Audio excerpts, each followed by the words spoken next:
আসসালামু আলাইকুম রহমতুল্লাহি ওয়া বারাকাতুহু। সম্মানিত দর্শক, সরকার গণহারে পুলিশ কর্তাদেরকে এবং বেসামরিক প্রশাসনের কর্তাদেরকে চাকরিচ্যুতি ঘটাচ্ছে। যাদের চাকরির বয়স ২৫ বছর হয়ে গেছে, তাদেরকে বাধ্যতামূলক অবসর দেওয়া হচ্ছে। এর মধ্যে অনেকে ডিপ্টি সেক্রেটারি, অনেকে জয়েন্ট সেক্রেটারি এবং রাষ্ট্রের এই কর্মকর্তাদের পেছনে আমাদের জনগণের যে অর্থ, শত শত কোটি টাকা বিনিয়োগ করে একজন জয়েন্ট সেক্রেটারি তৈরি করা হয়। সে যখন তার যে মন এবং মননশীলতা, কর্মের এবং দক্ষতার যে শ্রেষ্ঠতম অংশটুকু যখন জাতিকে দেবে, ঠিক সেই সময়টিতে তাদেরকে বঞ্চিত করা হলো। অভিযোগ, তারা সেই ২০১৮ সনের নির্বাচনে সরকারের পৃষ্ঠপোষকতা করেছে। আচ্ছা বলেন তো, আমাদের দেশে যে রাজনৈতিক কালচার, যেটা ৯১ থেকে তো বিএনপির জমানাতেই শুরু হয়েছে। এর আগে তো প্রশাসনে এত দলবাজি ছিল না, এমনকি এরশাদ জমানাতেও ছিল না। খুঁজে খুঁজে আত্মীয়দেরকে, মামার বন্ধু, বাবার শ্যালক, মানে এরকম নানা পরিচয়ে সামরিক বেসামরিক বাহিনীতে, বিচারালয়ে, তারপর দলীয় পান্ডাদেরকে চিফ জাস্টিস বানানো থেকে শুরু করে এই অপরাধগুলো প্রথম শুরু করেছিল কারা বলেন তো? এরপর যখন এটা একটা ট্র্যাডিশনে চলে আসছে, সেই ট্র্যাডিশনের মধ্যে যদি একবার কেউ পড়ে যায়, সেখানে আসলে কিছু করার থাকে না। এখন যেমন ধরেন, যদি আপনি জেনারেল ওয়াকারুজ্জামান, তিনি শেখ হাসিনার ভাগ্নির জামাই। শেখ হাসিনা তাকে আদর যত্ন করে লালন পালন করেছেন, ওই পদে বসিয়েছেন। আচ্ছা, শেখ হাসিনার জন্য কি তার একটা উফ শব্দ করার শক্তি ছিল? কিংবা এখন তিনি পারছেন? পারেন নাই তো, একটু পারেননি। কিংবা শেখ হাসিনার একেবারে অনুগত শাহাবুদ্দিন চুপ্পু, তিনি কি শেখ হাসিনার জন্য একটা ডট, জাস্ট একটা ফোঁটা দিতে পেরেছেন? কিংবা যে মঈনুদ্দিন সাহেবকে তারেক রহমান সাহেব, হাওয়া ভবন, বেগম জিয়া, সাইদ ইস্কান্দার সবাই মিলিয়ে সেনাপ্রধান বানিয়েছিলেন, যে মাসুদ উদ্দিন চৌধুরী ঘনিষ্ঠ আত্মীয়, জিয়াউর রহমান সাহেবের ঘনিষ্ঠ আত্মীয়, তারেক রহমান সাহেবের ঘনিষ্ঠ আত্মীয়, তারা কি ১/১১ যখন ঘটে গেল, জিয়া পরিবার কি কোনো রকম সহযোগিতা করতে পেরেছিলেন? Single no. গত ১৭ বছরে জামাত এবং বিএনপির অসংখ্য লোক এই প্রশাসনে ছিলেন। তারা কেউ কি বিএনপি বা জামাতকে সাহায্য করতে পেরেছে? সম্ভব ছিল? বা এখন যারা আওয়ামী লীগের লোকজন আছে, তারা কি আওয়ামী লীগের কোনো একটা লোককে, কোনো ওসি, কোনো ডিসি, কোনো মানে বিচারক এটা সিঙ্গেল উপকার করতে পারবে? পারবে না। আমাদের দেশের প্রশাসন যন্ত্রটা সবসময় ক্ষমতাসীনদের দাবিদারি করে। আর ক্ষমতাসীনরা যে তাদের আত্মীয় বা দলীয়করণের নামে বিভিন্ন লোকদেরকে তারা যে তোষণ করে, এটা আলটিমেটলি তাদেরও ক্ষতি হয়, সেই কর্মকর্তাদেরও ক্ষতি হয়। কিন্তু ইন জেনারেল সেন্স বিরূপ সময় কখনোই মানে যাকে বলা হয়, এরা কোনো কাজে আসে না। এখন ধরেন, বিএনপির অনেক মাস্তান বের হয়েছে, এলাকাভিত্তিক মাস্তান। এইখানে ধাক্কাধাক্কি করে, ওখানে এটা করে, ওইটা করে, গাড়ির সামনে দৌড়াদৌড়ি করে। এগুলো তো আসলে এখন তারেক রহমান সাহেব বা বিএনপির কোনো নেতারই দরকার নেই, সালাউদ্দিন সাহেবের দরকার নেই। এখন তাদেরকে প্রোটেকশন দেওয়ার জন্য রাষ্ট্রীয় ফোর্স আছে। এখন মাস্তান, গুন্ডা কোনো কিছু দরকার নেই। কিন্তু এই লোকগুলো, অনেকে দেখা গেল সালাউদ্দিন সাহেব টেলিফোন করেছে, এরা ফোন ধরেনি। বিএনপির অনেক ছাত্রদলের, যুবদলের অনেকে ফোন ধরেনি। ফলে সালাউদ্দিন সাহেবকে তার এই বিভিন্ন কমান্ড, মানে মাস্টার মাইন্ড হিসেবে এখন যে সকল কথাবার্তা হচ্ছে, জুলাই আগস্টে যে রাজপথে সেই আন্দোলন গড়ে তোলানোর জন্য বা অন্য যে কোনো কাজ করার জন্য তাকে বাইরের লোকের সাহায্য নিতে হয়েছে। তাকে টাকা দিতে হয়েছে নুরুল হক নুরুকে, টাকা দিতে হয়েছে রাশেদকে, গণ অধিকারের সাধারণ সম্পাদক ছিল রাশেদকে। আমতারেকের সঙ্গে জনাব তারেক রহমান সাহেবের যোগাযোগ হতো। এবং এই আমতারেক, নুরু, রাশেদ মূলত ওনারাই ছিলেন, এই জোনায়েদ সাকি তারাই ছিলেন জনাব তারেক রহমান এবং সালাউদ্দিন সাহেবের মূল হাতিয়ার। তিনি তার দলের লোক দিয়ে মানে তাদের বিপদের সময় একটা গাছের পাতাও নড়াতে পারেননি। তাহলে এখন এই সময়টাতে বাহাদুরি দেখায় লাভটা কি? তো একইভাবে কিন্তু প্রশাসনের অনেক কর্মকর্তা আমি চিনি যারা এই ইউনূস জমানায় মানে শেখ হাসিনা পর্যন্ত সিনিয়র এডিসি ছিল, সিনিয়র সহকারী সচিব। এই ২ বছরের মধ্যে সচিব হয়ে গেছে। তাদের গায়ে তেলে ঝুলে পোশাক আশাকে তাকানোই যায় না। আর ওই সময়টাতে তারা যে বিএনপি করতো, আওয়ামী লীগ শাস্তি দিয়েছে, কিন্তু বিএনপির একটা লোককে কোনোদিন তারা এক কাপ চা খাওয়ায় নাই। বিএনপির লোক দেখলে ভয়ে দৌড়ে পালাতো। আমার ঘনিষ্ঠ কয়েকজনকে দেখেছি, তারা ভয়ে আমার সাথে কথা বলতো না। একদিন এয়ারপোর্টে একটা কর্মকর্তা আমাকে দেখে সে কি দৌড়, আমি জানি যে সে বিএনপি করে। তারপর তাকে ধরে নিয়ে আসলাম বললে তোমার কোনো অসুবিধা নেই, শেখ হাসিনা কিছু বলবে না। কিন্তু মানে চারিদিকে 10টা গোখরা সাপের মধ্যে দাঁড়া করে রাখলে যা হয়, ওই কর্মকর্তাটি এয়ারপোর্টে যতক্ষণ আমার সাথে ছিল শেখ হাসিনার জমানাতে, ও ভয় থরথর করে কাঁপতেছিল কখন তার চাকরি চলে যায়। এই অবস্থা হয়েছে। তো সেখানে এই যে গণহারে সামরিক বেসামরিক প্রশাসনে যে চাকরিচ্যুতি ঘটানো হচ্ছে, এতে করে পুরো প্রশাসন যন্ত্র অচল হয়ে যাচ্ছে। আমি আমার নিজের দুটো অভিজ্ঞতা বলি। আমার জেলা দিয়ে, যেহেতু 18-র নির্বাচন নিয়ে যারা ডিসি ছিল, তো তাদের সবার চাকরিচ্যুত করা হচ্ছে, এসপিদেরকে করা হচ্ছে। তো পটুয়াখালীতে 2018 সনে আমি, আলতাফ চৌধুরী সাহেব, আমরা দুজন ছিলাম। মোশাররফ সাহেব ছিলেন। তো মোশাররফ সাহেব তিনিও ভালো বলতে পারবেন, এখন খেপুপাড়ার যিনি এমপি, কলাপাড়ার যিনি এমপি।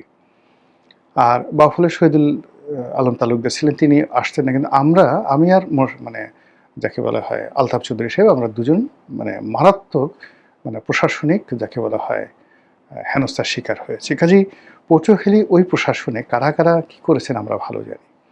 এখন ওই সময়টাতে ডিসি ছিল সম্ভবত মুহিব বা এরকম একজন নাম ছিল, মুহিত বা মুহিব, জেন্টেলম্যান ভদ্রলোক, আর্মিতে থেকে আসছে। তো এখন অনেক কিছু হচ্ছে আমাদের সামনে। তো আমি একদিন ভদ্রলোককে ফোন করলাম যে ভাই, একটা সময় যাবে যখন আপনিও থাকবেন না, আমিও থাকবো না, কিন্তু এই সমাজে তো ব্যক্তি গোলাম মোল্লা রনির একটা মানে কিছুটা হলেও তো একটা গ্রহণযোগ্যতা আছে। আপনি আমার সঙ্গে এই ধরনের আচরণ করছেন কেন, বা প্রশাসনে যে আপনি আমার ফোন ধরছেন না, এরকম কেন করছেন? তো সে অনেকটা অসহায়ের জন্য বললেন যে স্যার, আপনি বুদ্ধিমান মানুষ, আমি শুধু বলি যে আপনার কোনো লেখা আমার বাদ যায় না, আমি আপনার সব লেখায় পড়ি। আমি বললাম বুঝতে পেরেছি, ইউ আর আনডান। এখন এই ভদ্রলোকের কিন্তু চাকরি চলে গেছে। এই ভদ্রলোকের চাকরি চলে গেছে, কিন্তু সে মূলত আনডান ছিল, কিছু করার ছিল না। কিন্তু সে যে মানে ওখানে যা কিছু করছে, তার 100 গুণ অপরাধ করছে এসপি। তো এসপি যে ছিল সে আবার আমার 3 নম্বর ভাইয়ের ক্লাসমেট ছিল। আমি খুব আশাবাদী ছিলাম এসপিটা ভালো ছিল। ওর নাম ছিল সম্ভবত আজিম বা এরকম কিছু একটা ছিল। ওর নাম জানি না, নামটা মনে নাই। এসপির যন্ত্রণায় পুরো মানে জেলাতে তাণ্ডব হয়ে গেছে, কারণ এসপি কোন অবস্থায় আছে। আবার এসপি যে বদমাইশি করেছে, তার সাথে 100 গুণ বদমাইশি করছে তার একটা এডিশনাল এসপি ছিল, আমি তার নামটা মনে করতে পারছি না। প্রতিদিন সেই এডিশনাল এসপিটা প্রতিদিন সে করতো কি, এই আলতাফ চৌধুরীর বাড়ি ভাঙতে যেত, দাঁড়ায় থাকতো, মানে ওই যুদ্ধের যে এক ধরনের পোশাক পরে, সেই পোশাক পরে সে মানে জুতো একদম বুট এই পর্যন্ত থাকে না, এগুলোকে কি বলে, ওয়ার বুট বলে, এগুলোর পরে দাঁড়িয়ে থাকতো আর আওয়ামী লীগের ক্যাডারদেরকে বাড়ির মধ্যে পাঠাতো ভাঙচুর করার জন্য। একদিন এরকম একটা ঘটনা, আমি আলতাফ চৌধুরীর বাসায় ছিলাম।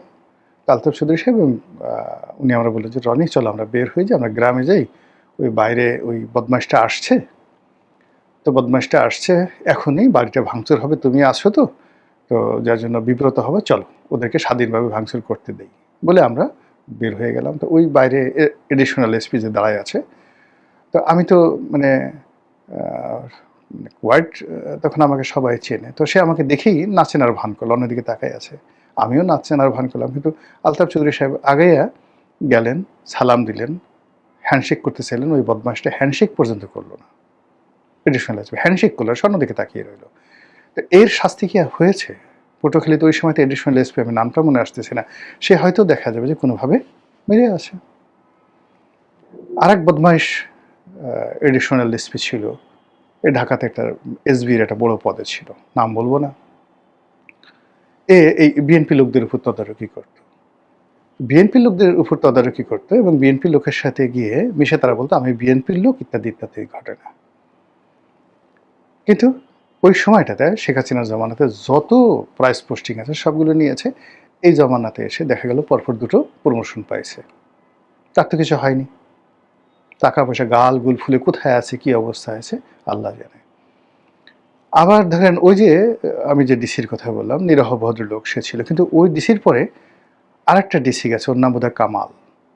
এখন সে কি বলবো, আজরাইলের সেও খারাপ। পুরো পটুয়াখালীর বিএনপির লোকের জীবন তছনছ করে দিয়েছে। আমার গ্রামের বাড়িটা ভেঙে, শুধু আমার বাড়ি না, গলাচিপা, দশমিনা, পটুয়াখালী সব জায়গাতে কান্নার রোল দিয়ে দিয়েছে। ইউনূসের জমানাতে সে প্রমোটেড হয়েছে, ভালো একটা পোস্টিং আছে। আমি ওর নাম কামাল না কি যেন নাম, আমি একদিন বিএনপির আওয়ামী লীগের এক লোকের চাকরিচ্যুত হয়েছে, এডিশনাল সেক্রেটারি আমার পরিচিত। তো সে মানে ওই ওই যে ডিসি 18তে ডিসি ছিল, আসছে আমার অফিসে। আমি বললাম যে দেখো তো ওই কামাল কোথায় আছে। তো সে কামালকে ফোন করলো, ফোন করে বললো যে কামাল তুমি এখন কোথায় আছো? বলে স্যার আমি তো অমুক অমুক জায়গাতে আছি। তো সে মাথায় হাত দিল, আল্লাহ, এই তো প্রাইস পোস্টিংয়ে। এখন তো এখানে সাধারণত যারা সরকারের খুব ভালো দৃষ্টিতে থাকে, তো তারা তো এখানে মানে প্রাইস পোস্টিং এটাতে, এই জায়গাতে সে আছে। এখন আপনি চিন্তা করেন যে যে ডিসি 18তে দায়িত্ব পালন করলো, কিন্তু আওয়ামী লীগের মানে পক্ষে কোনো কাজ করেনি, আর বিএনপির কোনো লোককে আসলে হয়রানি করেনি, সে নিরহ বেচারা মানুষ, অসহায় ছিল, তার চাকরি চলে গেল। কিন্তু 1 বছর পর তার যাওয়ার পরে যে ডিসিটা গেল, পুরো 1-1.5 বছর ধরে মানুষের জীবন, সমস্ত বিএনপি লোকদের জীবন হারাম করে দিল, সেই আমলে প্রমোশন পেল। তাকে আপনি কি করতেছেন বলেন? যে ওই যে এডিশনাল এসপির কথা বললাম, ঢাকাতে আর এক এডিশনাল এসপির কথা বললাম, এই আমলে সে হয়তো ডিআইজি হয়ে গেছে। আর এক লোক এখন মানে আমার পরিচিত এক লোক ছিল, এসপি ছিল আওয়ামী লীগ জমানাতে, এখন সে এডিশনাল আইজি হয়ে গেছে, সারাক্ষণ বিএনপির পক্ষে লেখে। ওই সময়তে সে বলতো আমি আসলে বিএনপি করি নাই, কোনোদিন জামাতে করি নাই, বিএনপি করি নাই, আমি আসলে আওয়ামী লীগ করতাম, ছাত্রলীগ করতাম। কিন্তু দেখেন আওয়ামী লীগ আমাকে মানে অযথা পানিশমেন্ট দিয়েছে।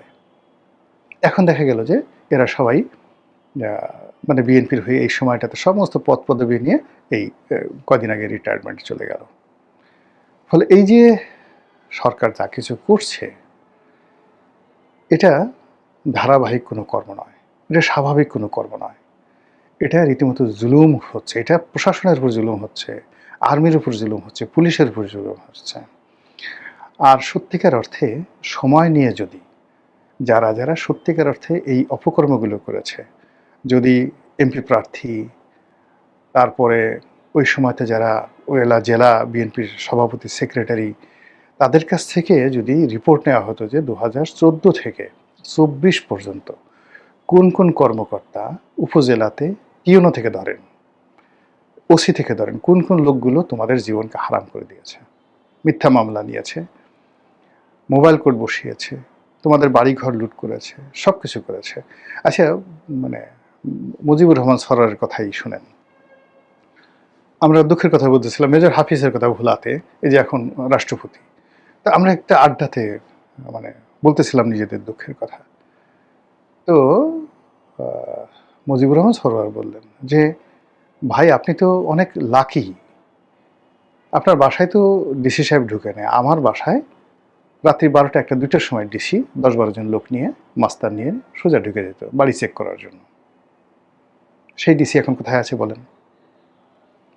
এরপরে মেজর হাফিজ বললেন যে এরকম ব্যাপার, বলে যে আমি এই যে এখানে ঢাকাতে আমার লঞ্চ, মানে যেদিন আমি নমিনেশন পেলাম, ভিতরে নিয়ে আমাকে মাঝনদী নিয়ে লঞ্চে আগুন ধরাই দিল। আমি কোনো মতে নৌকায়, বুড়া মানুষ 80 বছর বয়স বুড়া মানুষ, নৌকায় করে প্রাণ নিয়ে সেখান থেকে রক্ষা পেলাম।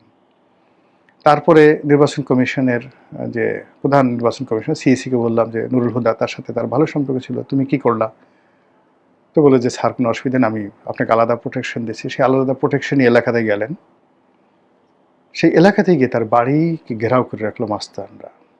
ডেইলি সরাসরি গুলি করতো তার বাড়িতে, ঘর থেকে বেরোতে পারতো না। তার যত লোকজন আছে সবাইকে রামদা দিয়ে কাঁচা হলো। সেই সময় ভোলাতে এসপিকে ছিল। সেই এসপির অবস্থায় কি শাস্তি হয়েছে? যদি রিটায়ারমেন্টে গিয়ে থাকে তাদের শাস্তি কি হয়েছে? এই জিনিসগুলো যদি আপনি শাস্তি দিতে চান কাউকে, তাহলে সাক্ষ্য প্রমাণের ভিত্তিতে। আমরা যারা ভুক্তভোগী আমাদের সাক্ষ্য নেন। কিন্তু পুলিশে এক পুলিশ হঠাৎ করে বিএনপি পুলিশ হয়ে গেছে। আরে বাবা, বিএনপি পুলিশ, কোনো বিএনপির পুলিশ ছিল না, নাই বিএনপির পুলিশ, কোনো জামাতের পুলিশ ছিল না, সব আওয়ামী পুলিশ ছিল। এখন যারা বলছে মিথ্যা কথা বলছে। কোনো আওয়ামী মিলিটারি ছিল না, বিএনপি মিলিটারি ছিল না, সব আওয়ামী মিলিটারি ছিল। সব এক একজন জিয়াউল হাসান ছিল। জিয়াউল হাসান নিজে is not a singular person, it's a plural number. সবাই আকবর হতে চেয়েছে। কিভাবে আকবর হওয়া যায়, কিভাবে জেনারেল আকবর হওয়া যায়, কিভাবে ডিজিএফআইয়ের প্রধান হওয়া যায়, কিভাবে জিয়াউল হাসান হওয়া যায়, কিভাবে মেজর জেনারেল মুজিব হওয়া যায়, এইগুলোর জন্য রীতিমতো ইঁদুর দৌড় শুরু হয়েছিল। ওখানে কোনো বিএনপি জামাতের লোক ছিল না। এখন যারা আসছে বলতেছে আমি বিএনপির লোক, মিথ্যা কথা বলছে। এরা মুনাফেক, এরা গুপ্ত। কাজে এদের কথা মতো একটা বাহিনীকে, একটা প্রতিষ্ঠানকে, একটা অ্যাডমিনিস্ট্রেশনকে নষ্ট করেন না, সামাল দিতে পারবেন না। এটা ভয় থেকে হচ্ছে, অস্থিরতা থেকে হচ্ছে, ক্রোধ থেকে হচ্ছে। এত দ্রুত কোনো কাজ করতে না, মাত্র 4 মাস, এত দ্রুত করতে হয় না। আস্তে আস্তে আস্তে আস্তে সাক্ষ্য নেন, প্রমাণ নেন, যারা ভুক্তভোগী তাদের কাছ থেকে নেন। শেখ হাসিনা কিন্তু একটা ভালো গুণ ছিল। একবার তার ক্যাবিনেট সচিব সম্ভবত মোশাররফ সাহেব ক্যাবিনেট সচিব ছিলেন। বলতো যে উনি, কেউ বললো জামাত করে, কেউ বলতো ফ্রিডম পার্টি করে, উনি দৈনিক মিল্লাতে লিখতেন, এই ধরনের কথাবার্তা। অসাধারণ একজন ভদ্রলোক মানুষ, অনেস্ট। তো প্রধানমন্ত্রী বললেন পার্লামেন্টারি কমিটিতে যে শিবির করে, জামাত করে, তাতে অসুবিধা কী হয়েছে? ওর মতো সৎ একজন মানুষ দেখাও তো, ওর মতো সৎ একজন মানুষ দেখাও, তারপর ওর মতো লেখাপড়া একজন মানুষ দেখাও। তোমরা যারা সাথে প্রফেশনালি পারো না, তাকে জামাত এবং বিএনপির ট্যাগ দাও, ওইগুলো আমার সাথে হবে না। একবার 2009 সনে ফার্স্ট কথা। এরপরে দেখেন শফিউল আজম নামে এক ভদ্রলোক ছিলেন ওনার ক্যাবিনেট সচিব। সবাই বলতে এটা জামাতের লোক। পুরোটা সময় সে তাকে তার কাছে রাখছে, ডাজ নট ম্যাটার, বলছে ও কাজ করে, কোনো অসুবিধা নেই, জামাত করে। এই যে এখন যে আইরিন খান, যাকে প্রতিমন্ত্রী হিসেবে নিয়োগ দেওয়া হলো, শেখ হাসিনা বলতেন যে আরে একটা মেয়ে অ্যামনেস্টি ইন্টারন্যাশনালের মতো একটা প্রতিষ্ঠানে প্রধান হিসেবে আছেন, বাংলাদেশের মুখ উজ্জ্বল করছে, হোক না সে তারেক জিয়ার আত্মীয়, খালেদা জিয়ার আত্মীয়, তাতে আমার কি? সে তো দেশের উপকার করছে। কিছু জায়গাতে তো ব্যক্তিত্ব থাকতে হয়। শেখ হাসিনার ধরেন কিছু লোক, যেমন এই যে কাইকাউস বা কিছু কিছু আমলা পরবর্তীতে আসছে, আবু নাসের কামাল, মানে এরা দুর্নীতিবাজ, অসৎ, মেরুদণ্ডহীন। এরাই আসলে করোনার পর থেকে মানে শেখ হাসিনাকে নষ্ট করে ফেলছে। কিন্তু যতদিন পর্যন্ত শেখ হাসিনার কাছাকাছি ইভেন ওই যে দাড়িওয়ালা একটা লোক ক্যাবিনেট সচিব ছিল, কালো করে, সবাই বলতো এটা শিবিরের লোক, ঢাকা কলেজে পড়তো, শিবিরের লোক ইত্যাদিতে। আমার সেতু বিভাগের সচিব ছিল। শেখ হাসিনা অত্যাধিক স্নেহ করতেন, মানে অত ডাটফাট ছিল না কোনো কিছু, কিন্তু ভীষণ রকম তিনি স্নেহ করতেন। বলতে আচ্ছা ঠিক আছে, শিবির করে করুক, তাতে অসুবিধাটা কি? কিন্তু এই যে কোটটাই পরা, কাউস, কবিতা লেখে কামাল চৌধুরী, এই বিভিন্ন লোকজন, এই সমস্ত লোকজন যখন চলে এলো শেখ হাসিনার কাছাকাছি, মুহূর্তের মধ্যে সব শেষ। এখনও তো সেম অবস্থা ঘটতেছে জনাব তারেক রহমানের ক্ষেত্রে। বলার দরকার ছিল, তাই বললাম। আসসালামু আলাইকুম রহমতুল্লাহি ওয়া বারাকাতুহু।